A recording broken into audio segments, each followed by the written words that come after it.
दिगो विकास भनेको मानवीय आवश्यकता परिपूर्ति गर्ने क्रममा भविष्यका पुस्ताको आवश्यकतालाई मध्यनजर गर्दै उनीहरूको आवश्यकतालाई कुनै पनि खलबल अर्थात् असर नपुर्याई गरिने एउटा विकास दिगो विकास हो। दिगो विकासले चाहिँ भोलिको सन्ततिको निमित्त अर्थात् भविष्यको पिँढीलाई आवश्यकता पर्ने स्रोत साधनलाई जोगाइराख्ने भावनालाई समेटेको हुन्छ। शाब्दिक रूपमा भन्नुपर्दा दिगो विकास भनेको कुनै पनि विषयमा कुनै पनि पक्षमा विनाश नल्याई गरिने विकास दिगो विकास हो है। दिगो विकास भनेको चाहिँ विकास बीच निरन्तर रूपमा प्राप्त भइरहने सकारात्मक र वातावरणीय पक्षलाई जोड दिने एउटा सकारात्मक सुधार हो, जसलाई हामी दिगो विकास पनि भन्छौँ। दिगो विकासले चाहिँ समग्र रूपमा भावी पुस्ताको जीवनयापनमा प्रतिकूल असर नपर्ने गरी आजको पिँढीमा आवश्यकताको परिपूर्ति गर्नको निमित्त हुने विकास हो है। दिगो विकासले त्यसरी विकास गर्छ। अब चाहिँ हामी जाउँ दिगो विकासको विशेषतातर्फ। विशेषतालाई चाहिँ हामीले सूत्रात्मक तरिकाले भन्नेछौँ, जो पछि सम्झन योग्य हुन्छ, सजिलै जान्न सकिन्छ। विशेषता एउटा सूत्र छ, एउटा सम्झ्यो जो बुवा आमाको र बजै पालाको रूपमा एउटा विवाहलाई सम्झ्यौँ। विवाह कसरी हुन्थ्यो पहिला, त्यो विवाह जस्तै अहिले चाहिँ हुने सम्भावना नै छैन क्या। त्यस्तो खालको विवाह हुँदैन, जसबाट हामीले दिगो विकासका उद्देश्य र विशेषतालाई एकैपटक सम्झन सक्छौँ, जो हामी अब भन्न गइरहेका छौँ। 12 बजे मेरो भविष्यमा विवाह अन्तरपुस्ताको जस्तो हुँदैन। अन्तरपुस्ता भनेको आफ्नै घर परिवारको पुस्तालाई सम्झ्यो, पहिलाको पुस्ताकोलाई। यसबाट हामीले सजिलै रूपमा बुझ्न सक्ने भनेको यो सूत्रबाट एउटा विशेषता हो, अर्को उद्देश्य हो, अर्को आवश्यकता हो अनि महत्त्व पनि यहीबाट हामीले बुझ्न सक्छौँ है। 12बाट चाहिँ के हुन्छ, वातावरण मैत्री विकास दिगो विकास हो। राबाट चाहिँ राजनैतिक पक्षहरूमा के कस्ता कुराहरू संलग्न हुन्छन् त्यो पक्षलाई पनि यसले के हुन्छ, सकारात्मक जोड दिन्छ है। अनि त्यस पछाडि 12 बजे बबाट चाहिँ बहुआयामिक रूपमा विकासको पक्ष लिने चाहिँ कसले गर्छ, दिगो विकासले गर्छ है। अनि जैबाट चाहिँ के हुन्छ भन्दाखेरि जैविकी पद्धतिलाई संरक्षण गर्छ। अर्को छ 12 बजे मेरो भविष्यमा, मेरो भन्ने चाहिँ हटाउनु पर्यो, मेरोलाई गोलो लगाएर हटाइदिनु पर्यो होइन। अब भविष्य भनेपछि भविष्यको पुस्तालाई ध्यानमा राख्छ होइन। अब 12 बजे मेरो विवाह नै कि विबाट भनेको चाहिँ विकासको पक्षमा विनाश बिना नै अगाडि बढ्छ दिगो विकास है। दिगो विकास चाहिँ विकासको पक्षमा विनाश बिना नै अगाडि बढ्छ। अनि अर्को छ बाबाट चाहिँ के हुन्छ, वातावरणमा सन्तुलन राख्ने संरक्षण गर्ने ज्ञान दिन्छ। कसलाई दिन्छ, हामीलाई दिन्छ। वातावरणलाई संरक्षण गर्ने र सन्तुलन राख्ने ज्ञान चाहिँ दिगो विकासले दिन्छ। अब चाहिँ अन्तरपुस्ता भनेपछि अन्तरपुस्तालाई विकासको ढाँचामा निर्माण गर्छ है। अब अन्तरपुस्ताको जस्तो हुँदैन भन्ने छ।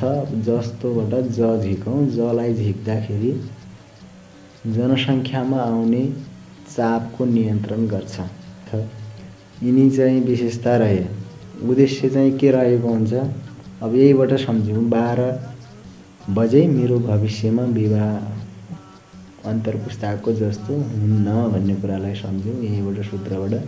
बाबाट चाहिँ के हुन्छ भन्दाखेरि वातावरण मैत्री हुन्छ, वातावरणमा कुनै पनि खलबल नल्याउने यसको उद्देश्य हुन्छ है। दोस्रोमा छ राजनीतिक पक्षहरूलाई बलियो बनाउने हुन्छ, सकारात्मक रूपमा बलियो बनाउने, कुनै पनि अस्थिरता नल्याउने नल्याउने खालको उद्देश्य बोकेको हुन्छ।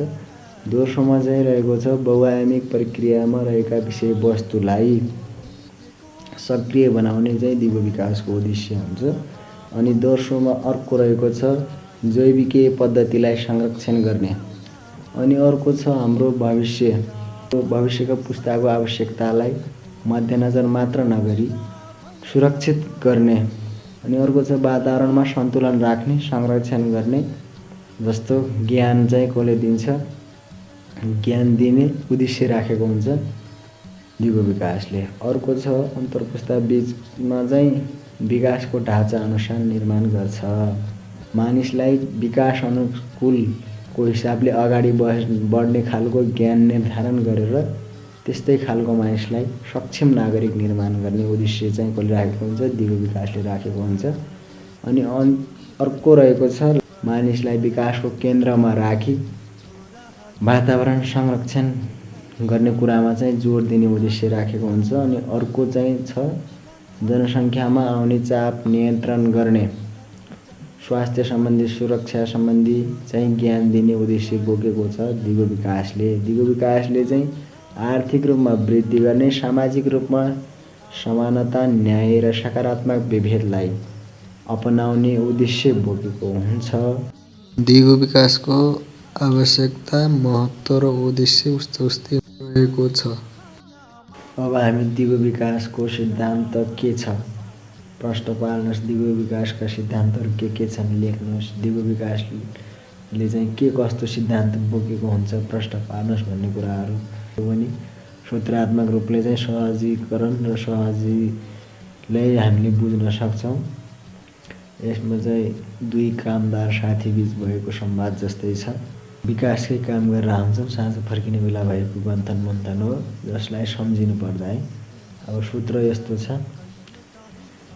पासा साँझ माझै बाटोमा पृथ्वीको वहन क्षमता भित्र बसेर रक्सी खान्छु भन्नुको मतलब। यसबाट हामी जाउँ, पासा भने चाहिँ पाबाट चाहिँ पारिस्थितिक प्रणालीको संरक्षण गर्ने सिद्धान्त दिगो विकासको सिद्धान्त रहन्छ।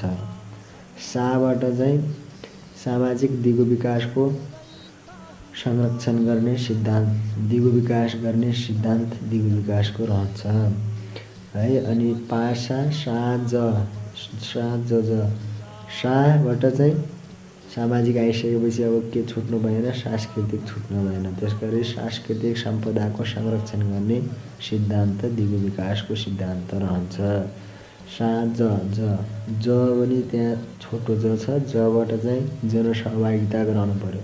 जनसहभागिता गराउने सिद्धान्त, जनसहभागिता भएन भने विकास हुनै सक्दैन। किनभने जनसहभागिताभित्र रहेका आधारभूत आवश्यकताहरूलाई मध्यनजर गर्दै त विकास हुने हो। त्यही भएर जनसहभागिताको सिद्धान्त। अनि अर्को रहेको छ जनसङ्ख्या नियन्त्रण गर्ने सिद्धान्त दिगो विकासको सिद्धान्त हो।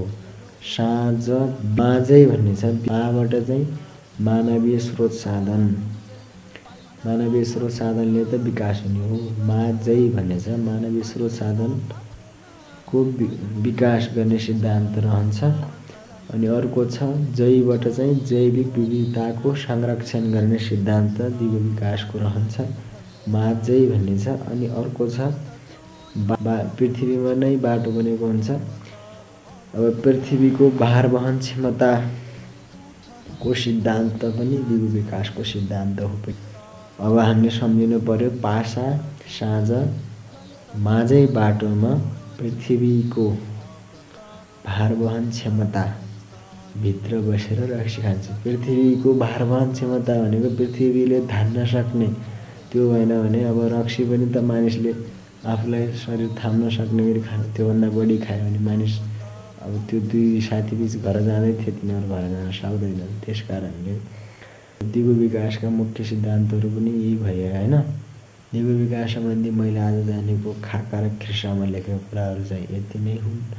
हजुरहरूलाई के कस्तो लाग्यो, हजुरलाई उपयोगी लाग्यो भने कृपया एक लाइक गरेर यति भन्दै आजको यो गन्थन मन्थन टुङ्ग्याउँछु। धन्यवाद।